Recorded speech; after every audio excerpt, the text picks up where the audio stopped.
flag. Oh, sorry, I had to wait for that recording. There we go. Okay.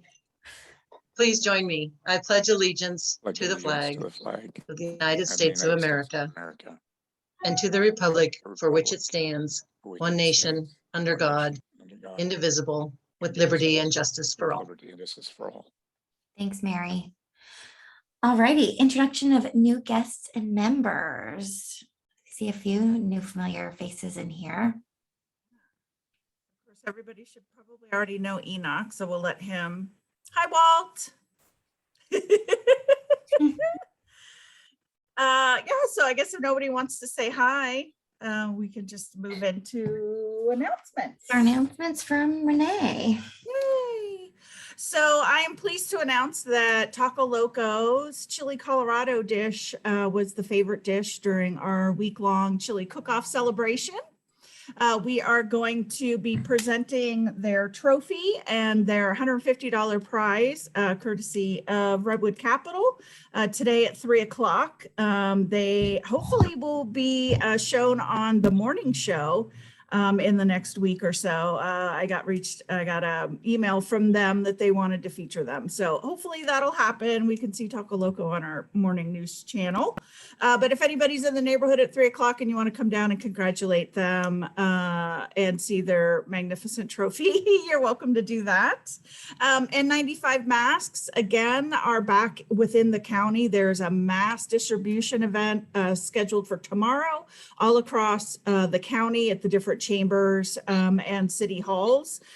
We will have them here outside of the mass event.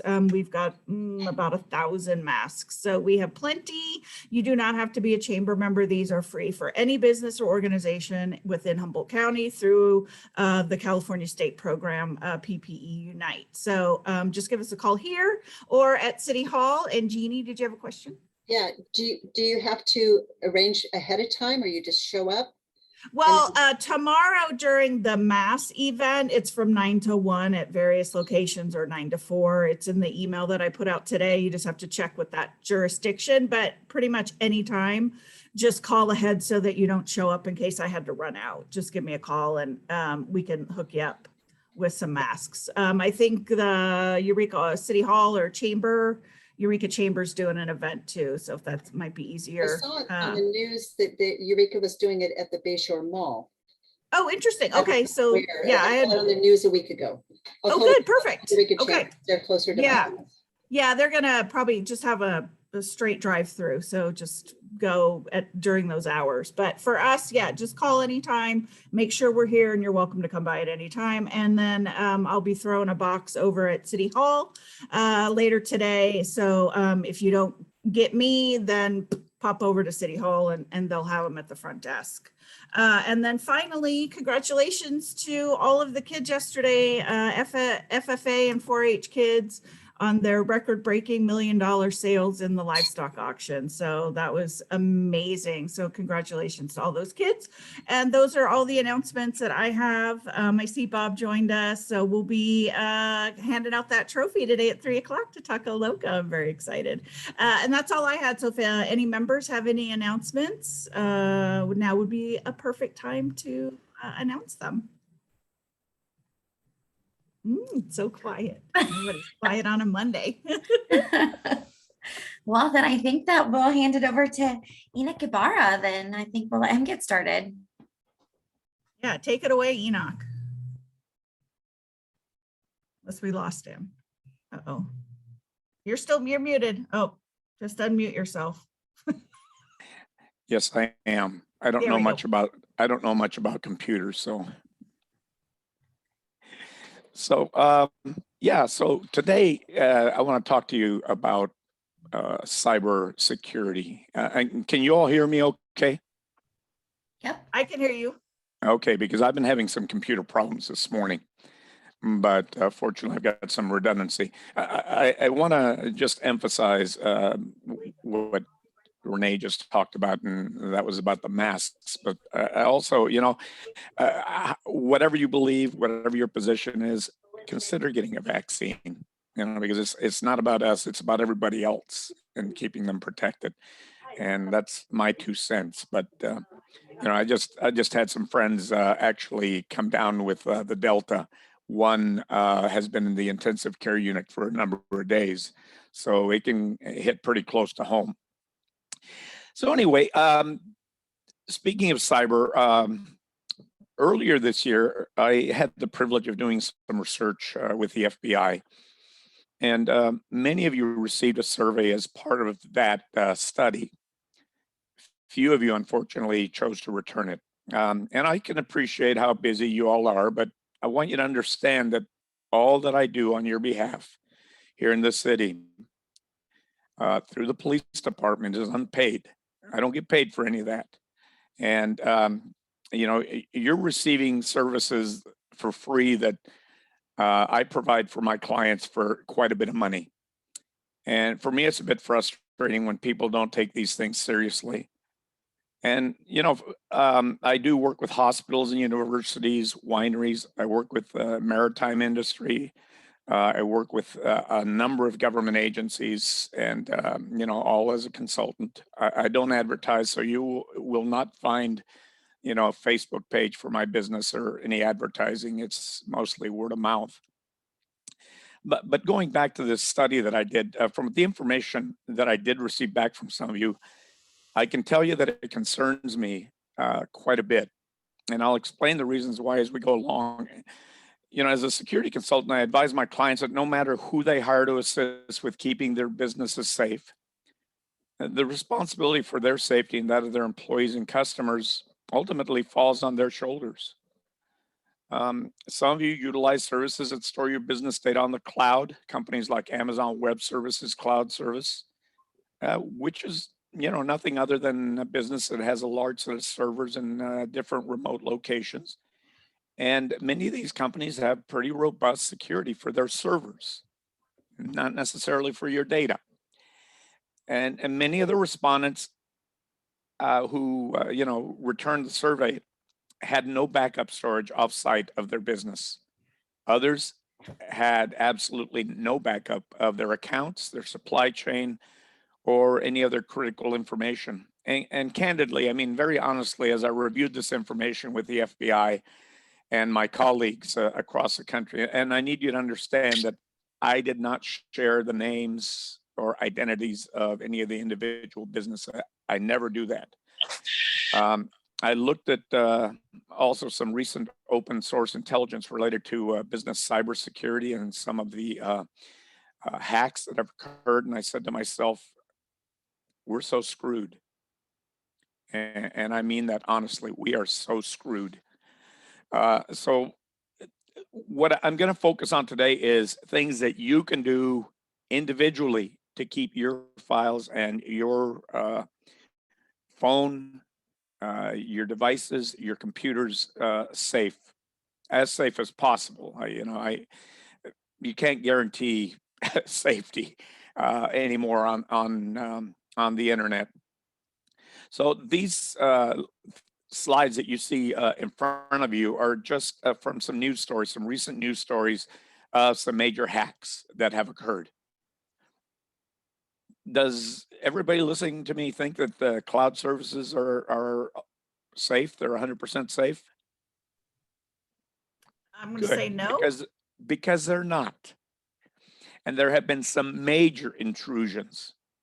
Amazon was one of them, and it's probably the largest of the cloud servers right now.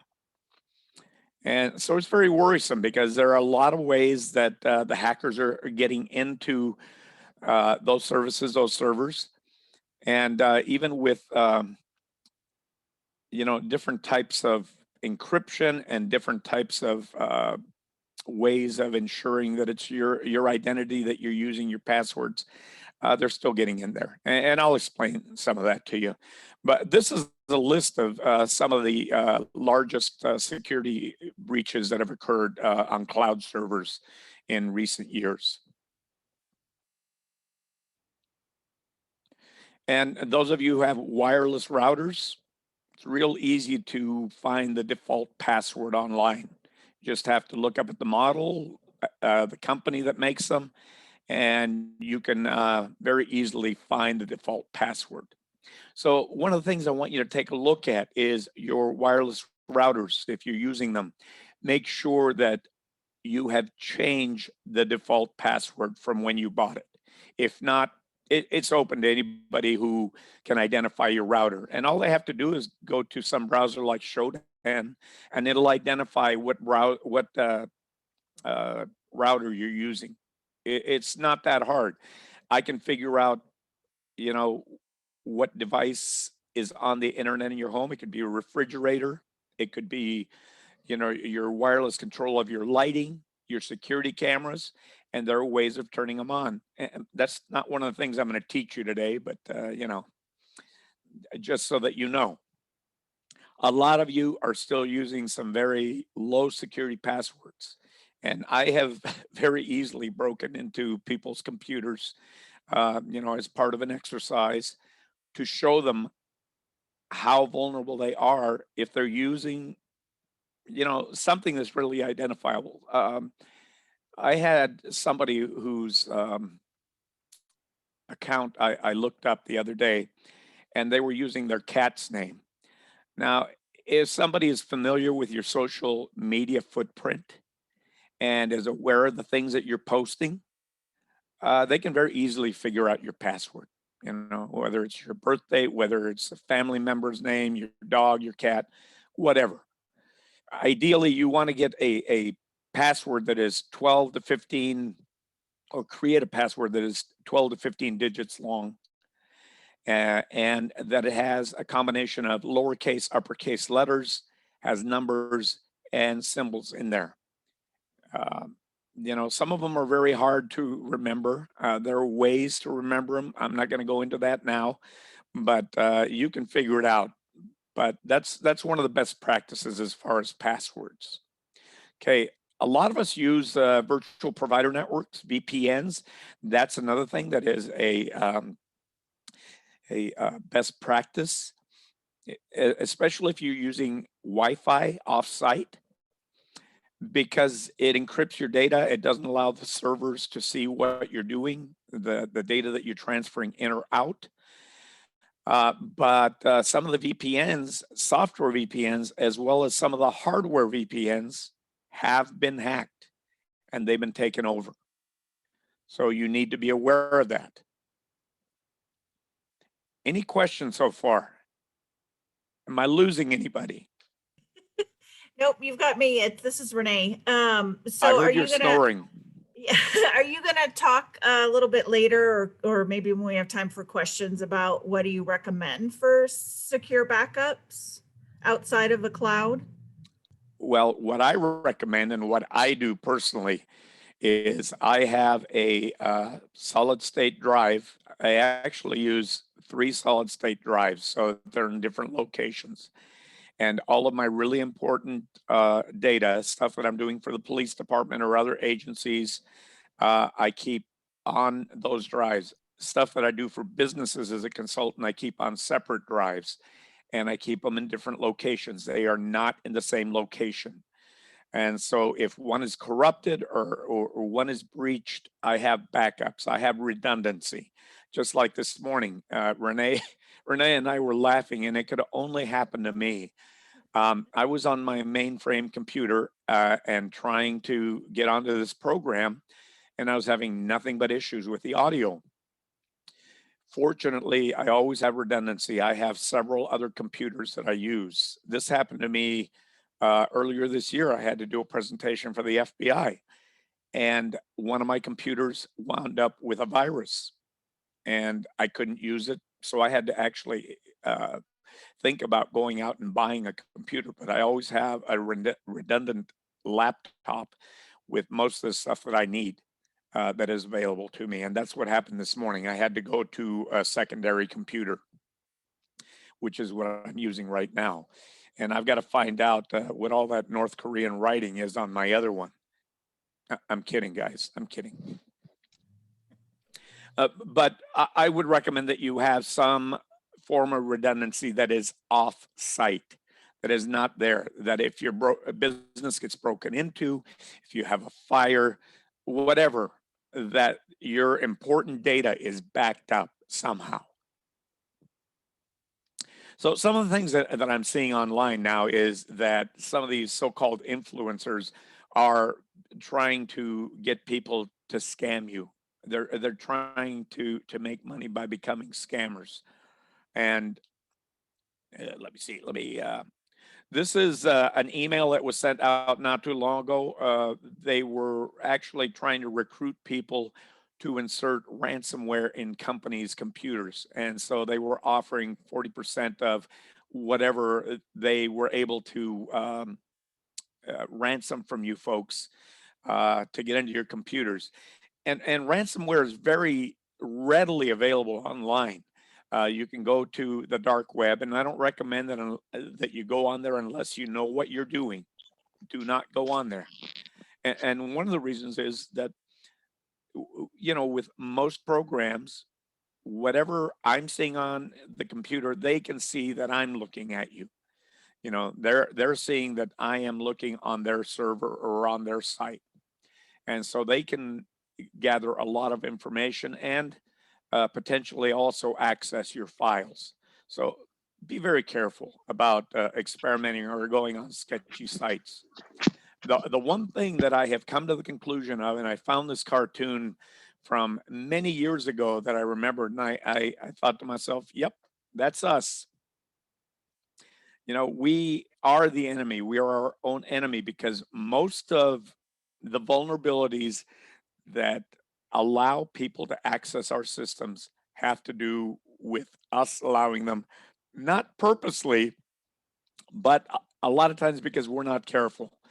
And they're able to social engineer us by having us do things that we ordinarily wouldn't do.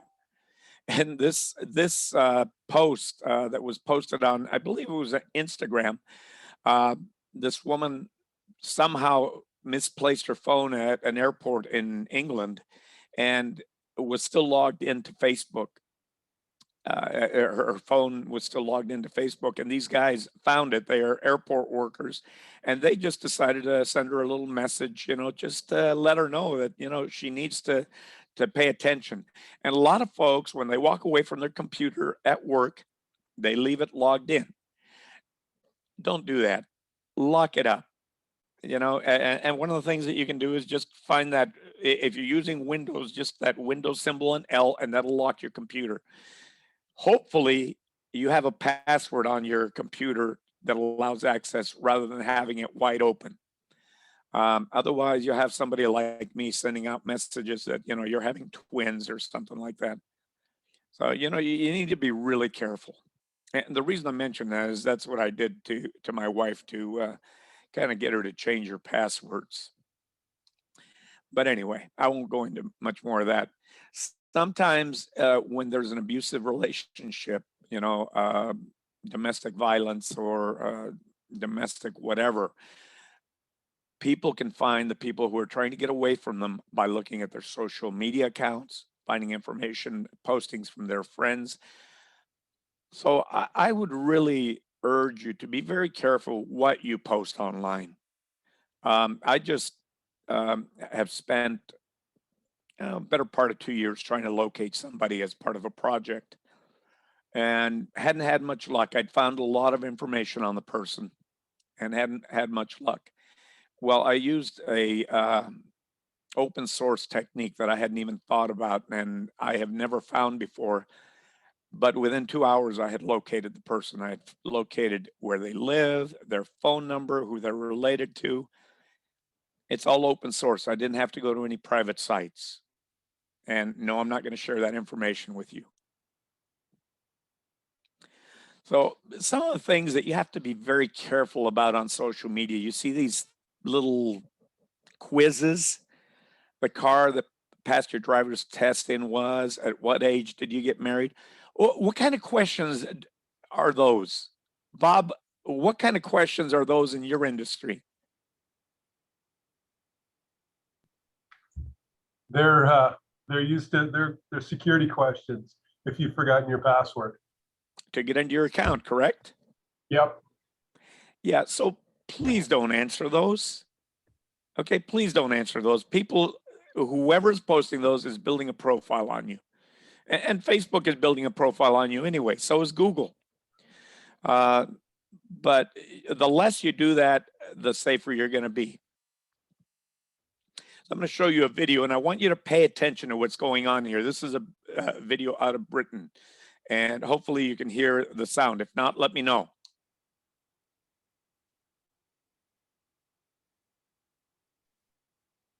I'm not hearing any sound, Enoch. Oh, no. Okay. Okay. There's a spot with Zoom where you have to click right when you do the share screen, there's a little button that'll say include audio. Okay. So you might have to stop sharing. Now you tell me. I know, I'm sorry. I didn't know you had video. Okay. Yeah, I think you can only do it from when you start to share. As soon as you Okay, hit the let me shares. stop. Yeah. Okay.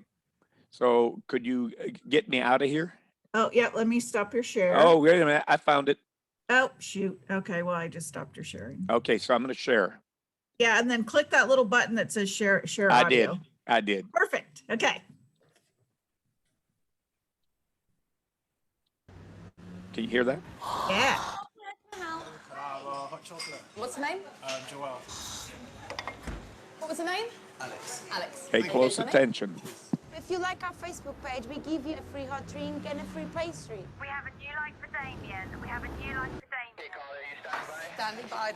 Hi there, can I help? Yeah, just liked your Facebook page. Okay, I'll search Facebook I'm now. searching Google. Have a phone number. I've got his email address. Okay, Carly, are you ready for information on Damien? Yep, I am. Mother's maiden name is he banks with Carly, this is the girl coming in now with the blue scarf. What's the name? Nicholas. Nicola. His date of birth, 7th May. She lives at 38A. Just be a couple of seconds. 2 children, age 4 and 6. Previous address. She's got the postcode. Yep, got it. Damien, age 26 and a fitness instructor. How do you know what that? Where did he go to UCL? Martin who went to South Thames College. Assistant psychologist at Great Ormond Street. I don't understand.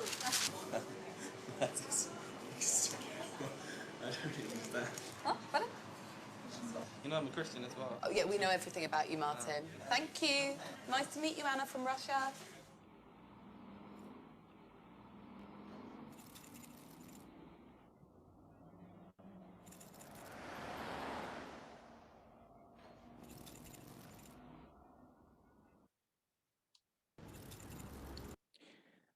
So you'd be very surprised at how much information is available on you, on social media, especially if you have a large social media footprint.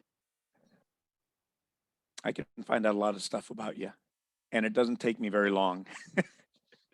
Open source intelligence, most of the intelligence that is gathered from open source. It's stuff that you don't have to subscribe to. You don't have to go to private sites. You can just use social media and the stuff that is readily available online. And so that's a good example of some of the information that is available from people posting on Facebook and other social media. So please be aware of that. One of the things that most of you don't do when you go and download software applications is take a look at the licensing agreements. And I would be very surprised if any of you told me that you read all of the licensing agreements. I would say liar, liar, pants on fire, because most of you just see how convenient it's going to be for you, how fun it's going to be to use that application, and you don't take a look at what they are getting from you, what's in it for them. Okay, you need to take a look at the new Windows 10 agreement that just came out, because one of the things that they are doing is they are scanning your computers for information, and some of it is looking for illegal things like kiddie porn, human trafficking, and things like that. The next license that is coming out in, I believe, October with Windows 11 is wanting to require you to have a camera on your computer. And one of the licensing things that they're looking to do is to use palm prints for identification. And I know all of you are willing to do that, right? So anyway, just so that you're aware, start taking a look at those licensing agreements. Take a look at your settings on Windows. And if you're using iOS, if you're using Apple, take a look at those, because there are a lot of settings. All these settings that I have on off, by default, when you get the system, when you get your computer, they are turned on, okay? So if they are sharing information with Microsoft and third parties, you need to go into each one of those and take a look. Okay, look in your control panel under security settings and privacy. So Facebook, same thing. You need to go into privacy settings, okay? What's the purpose of your Facebook page? Who do you want to share it with? Okay, and taking a look at all of these things. I mean, there are all these settings. And I'll bet most of you have never taken a look at half of them. This is from Fitbit. Now, I ask you, why would Fitbit need permission to get into my camera on my phone? Why? It doesn't make any sense to me. But it does make sense when you look at photographs. Digital photographs are not photographs. They are pieces of information, okay? And they have a lot of information on there. They've got information about your location and just a bunch of other stuff. But it's data. So you need to look at the settings, okay? Because by default, most of those settings are going to be on. Some of the things you need to take a look at very seriously, and I've run into businesses here in town that are still using Windows XP. If you're using Windows 7, Windows XP, the security updates are not being done by Microsoft anymore. And so your system is at risk. You need to have the most updated software available, whatever the application is that you're using. If you're still using Office 10, Microsoft Office 10, their security updates have expired. So you need to take a look at that. Okay, you need to take a look at things like biometric security. Are you using facial recognition? Are you using thumbprint, fingerprint, for your security? Your text messages, they're not as private as you think they are, okay? And there are programs that go and scrape information off of those. The links and attachments that your friends send you, be very cautious about opening those. I mean, I could say a lot about that, but that's all I'm going to say. But back up your software and particularly your data, back it up regularly so that if you have a crash or you have an intrusion on your system, you have your data available. So your browsers, be sure you look at the privacy and security settings, okay? Look in your cache and history as well and clear those out. I don't know how many of you have cleared out the cache of your phone since you started, but I would recommend that you do that because it's the information that is cached in there, whether it's the beacons or other tracking information, it can be used by third parties depending on what permissions you have given the apps. So you need to go in there and do that. Look for cookies. There are ways of getting rid of trackers. Some of your security software will allow you to take care of that. Some of the trackers are found in your registry, and I would not recommend that you mess around with the registry unless you know what you're doing. But some of the stuff is hidden in the registry itself and the browser history. So one of the things that you can do is go in to your browser. And on the right-hand side, those dots in Chrome will allow you to pull down the browsing history and clear all these settings. You have to decide what you want cleared out, okay? And you have to also decide whether you want it cleared out for the last day, for the last week, for the last month. I would recommend that you go in there and get the setting that says for all time, okay? So Google, you know, it's there for your benefit, right? That's the reason why they're not making much money. So I cannot see. I've got you guys here. Let me minimize your pictures. But if you go and look at settings in your Google browser, okay, why am I not? It will allow you to go in and clear your Chrome history. I went ahead and redacted what all of these are. I don't want you getting any of my recipes. But anyway, you can clear these out.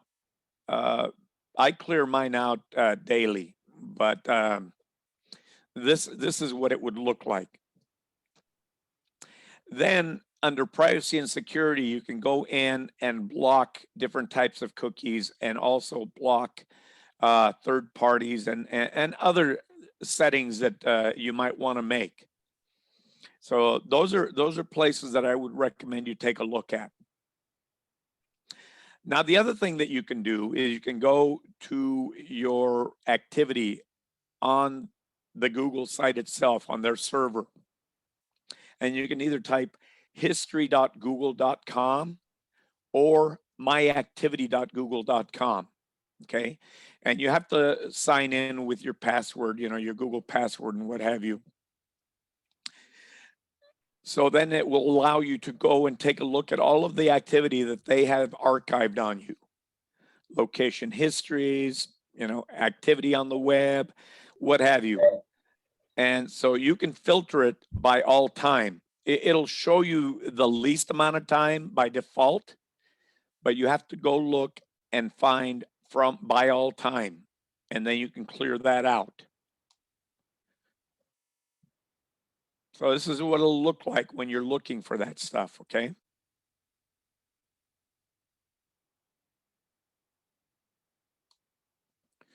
So deletion complete. And so I can go back and take a look and see what they still have in their archives. And see, they have geographic location information, where I've been and what have you, while you know, while I've been browsing. So they, you know, they're tracking you.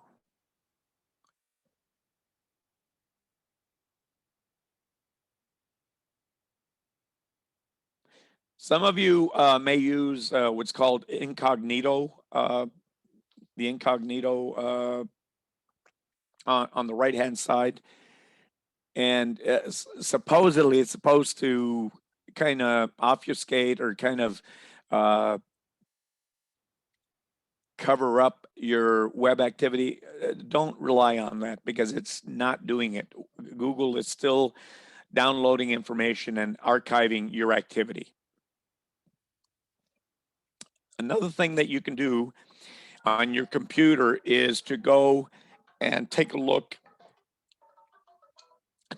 at your task manager. And you can do that by either going on the left-hand side where it says search and type in task manager, or very simply just hit Control, Alt, and Delete. And that'll show you what applications are running. The ones on the left-hand side are the top ones that are running. And the ones on the right are some of the background applications that are on your computer. And it allows you to control them, close them, see how much of your active memory it's using and what have you. The other thing I want you to take a very close look at is your Wi-Fi and Bluetooth settings on your phone and on your other devices. If there's no need for you to be using Wi-Fi, please turn it off, because otherwise, depending on the settings that you have, it may automatically click into somebody's Wi-Fi that is going to be monitoring your system and can also place malicious software on your computer or tablet or your phone. Take a look at the permissions. There are things called man-in-the-middle attacks. And for example, you may be at Starbucks or McDonald's. I know every time I drive by McDonald's or City Hall, their Wi-Fi tries to connect with my Wi-Fi automatically, but I don't allow that to happen. But if you have it on automatic, link up, then that's definitely going to happen, and you need to be very careful. But somebody can actually be sitting in the parking lot, log into that signal, and get onto your computer and watch everything that you're doing. So I would recommend that you take a look at a good VPN, a good virtual provider network, to help reduce the risk. There's also things, even if you have a VPN, you have to worry about leakage. And leakage is where somebody can potentially see or hear some of the information that is going over your computer or your phone. And so you need to take a look at, on your provider network, there's a kill switch that when you're on the VPN and their VPN server goes down, it will automatically go back to either your cell signal or your, for example, Suddenlink or whoever you're using, Comcast. And if that happens, then it's on an open network and it's easy to see what you're doing. So you need to take a look at that. Casting, when you cast information. So for example, I could cast what I'm showing you on my computer on my television. I can cast it to a tablet. You need to be very careful about that, because if you're casting it, then the information is not necessarily private.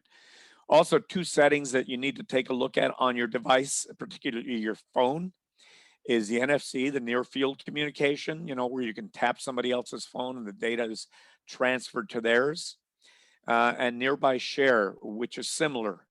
And it can be triggered without you knowing that it's being triggered.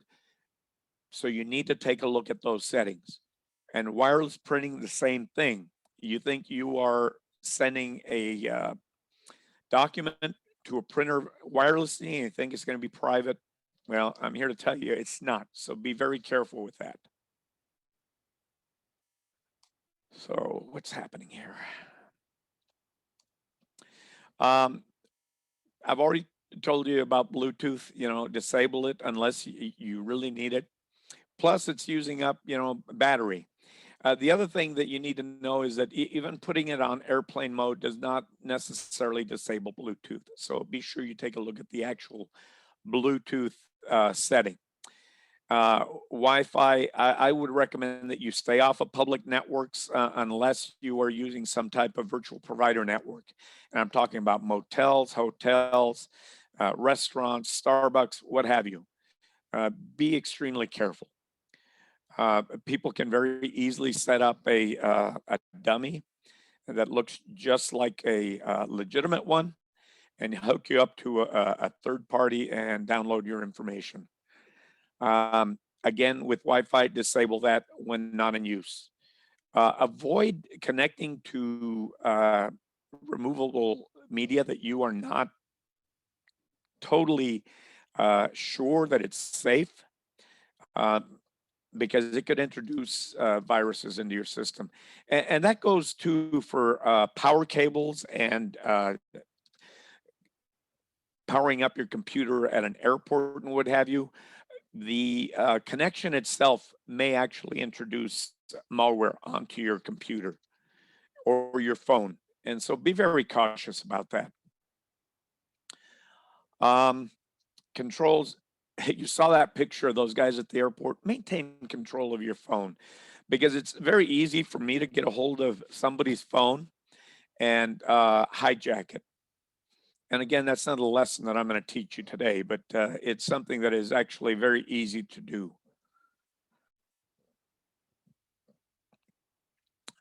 Do you have any questions at all? Are you totally freaked out? Mildly freaked out. Well, I've got to tell you that the more training that I get in cybersecurity and cyber intelligence, the more freaked out and paranoid I get. It's just like unbelievable. And I've told you this before. I saw this line, and it's in the movie Enemy of the State. And the guy says to Will Smith, the only privacy that exists is in your own head.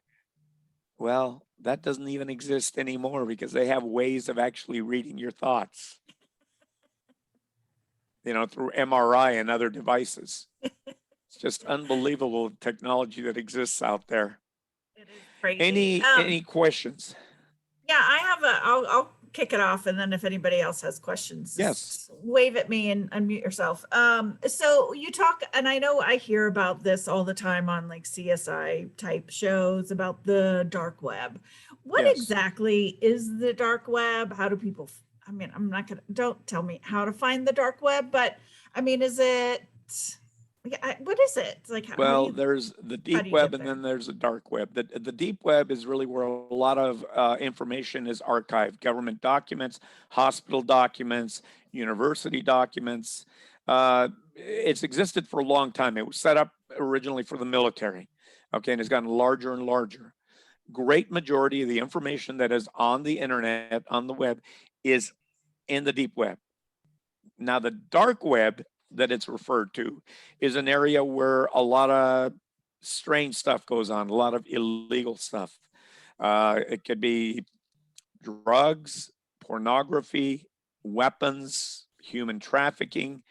That's where I found where to buy scripts for putting hostageware and ransomware on people's computers. And it doesn't cost that much. So you got people who are called what do you call them? Kiddies, hacker kiddies that go on and they buy the script. They don't have to know anything about coding. And so they buy the stuff for a couple $100, and then they infect your computer, and then they can ransom for however much they want. Does that answer your question? Yeah.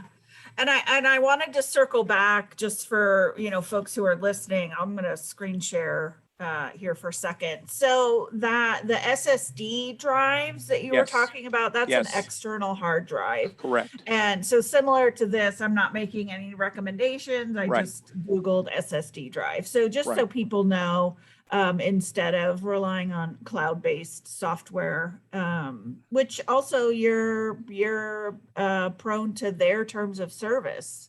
Whereas if you have an external drive, then you can, keep it safe if you have a Correct. fireproof safe, or if you have a safety deposit box at your bank, et cetera, right? Correct. And I'm not trying to talk you out of using cloud services. That's not my intention. What I am telling you is to have redundancy on top of having antivirus software. Be sure you have some redundancy for those files that you're trying to protect. If they're that important, if you're spending money on antivirus software and other protections, then they're important enough for you to have some redundancy. Great. Thanks, Enoch. Anybody welcome. else questions? Yeah, Mike Losey. Hi, Mike. And then Hi, we'll go to Enoch. Rebecca. Really enjoy your presentation as always. You are just loaded with information. Thank you, sir. What are your thoughts on some of these third-party security groups, such as Shaw Computers and their Hackmaster program that they run? You mean like my business? Like Always your do your business. research. Yeah, Always do your research. Find out. And with me, I never tell people who my customers are, so you'd have a hard time. But I would get as much information. I always go open source, see what I can find on the web first of all. And then I try and find customers who have used the service to see what their experience has been. And no matter how big the name is, I always do my research that way. Good suggestion. Thank you. And I want to add something to that. There's a type of fraud that's called affinity fraud, and it's very common. It's like, for example, Renee knows me, Mike knows me, And so they would have a tendency to say, well, I know the guy, he's legitimate. And I don't want you to do that, because that's how fraud occurs. You don't know what my business practices are. You don't know whether they're legitimate or not. You don't know whether I'm competent to do what I say I do. And so be very careful about that, because affinity fraud is a really serious thing, and people fall for it simply because they know the person, they go to their same church. Be very cautious about that. Right. Rebecca, did you have a question? Hi. First of all, great presentation. I'm really enjoying it. The one thing I did want to mention when you were talking about the security questions, something that I do often is when it asks for mother's maiden name, I'll put bicycle, or, a weird, it doesn't have to be your mother's name. They want an answer.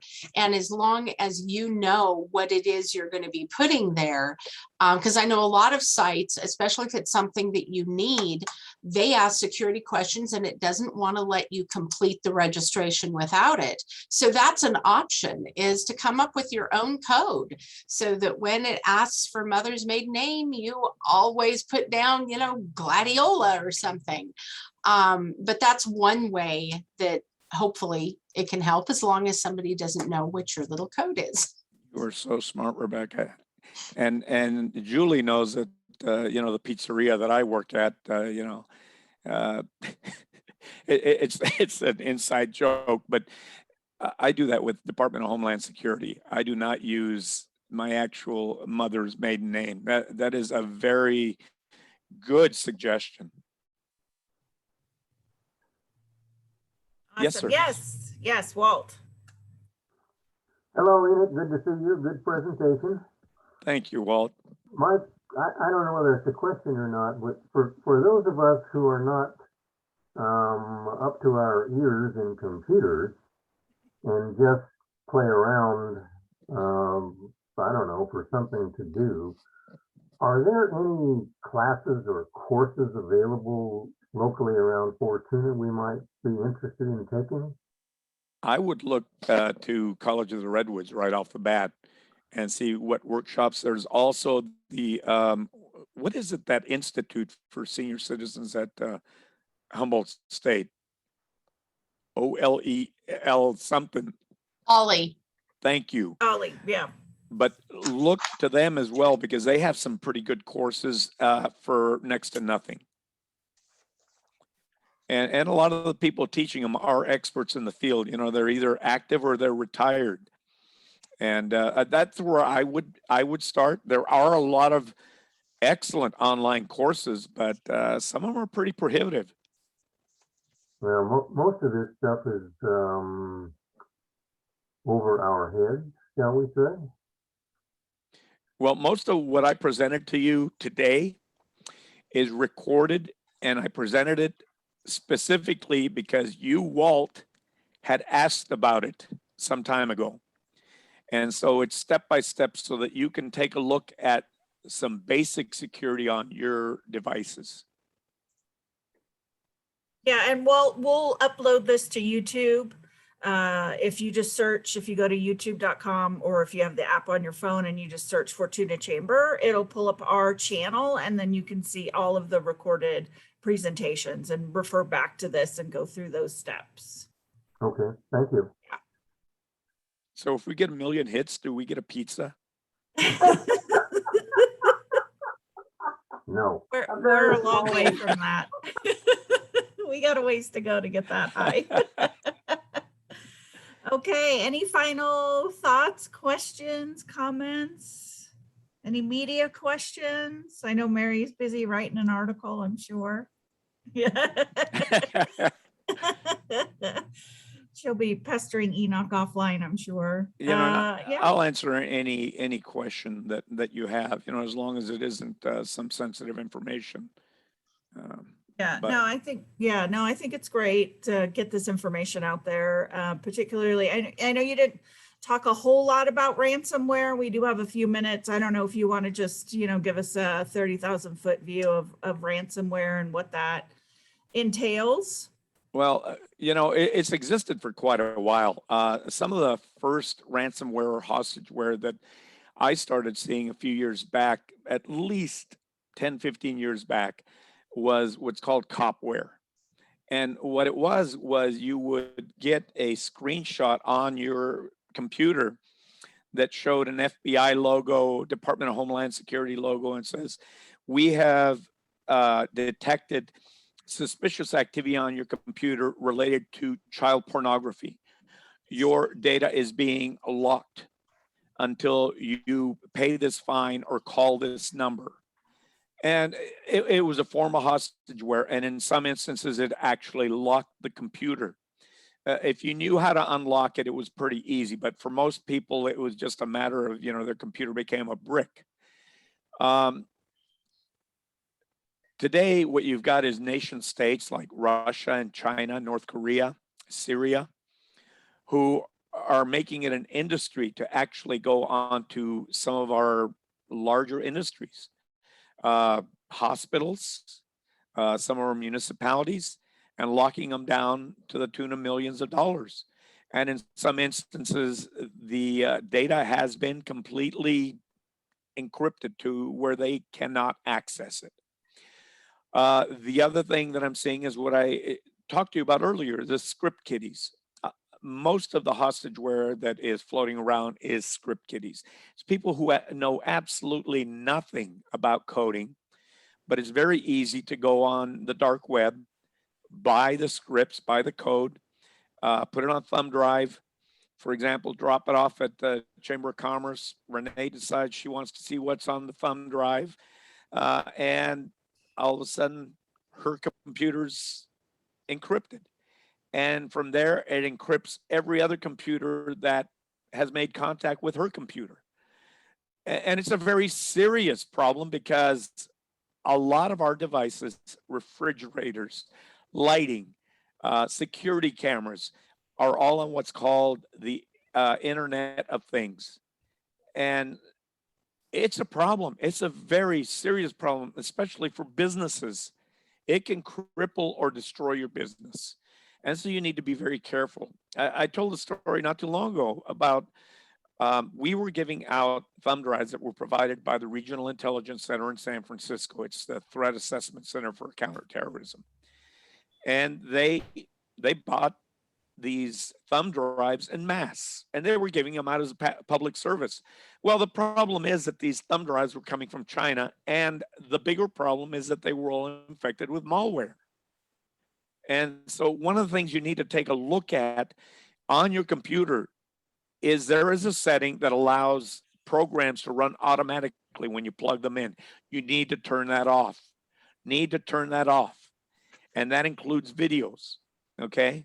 You need to set it so that they only play if you click, not when you plug them in, because then it will automatically infect your computer. That doesn't mean that it can't anyway, but I'm telling you, it reduces the chance of it doing it. The other thing that has happened in the past month is now you've got hackers, actual hackers. They used to be called crackers, but same thing because they crack, the codes.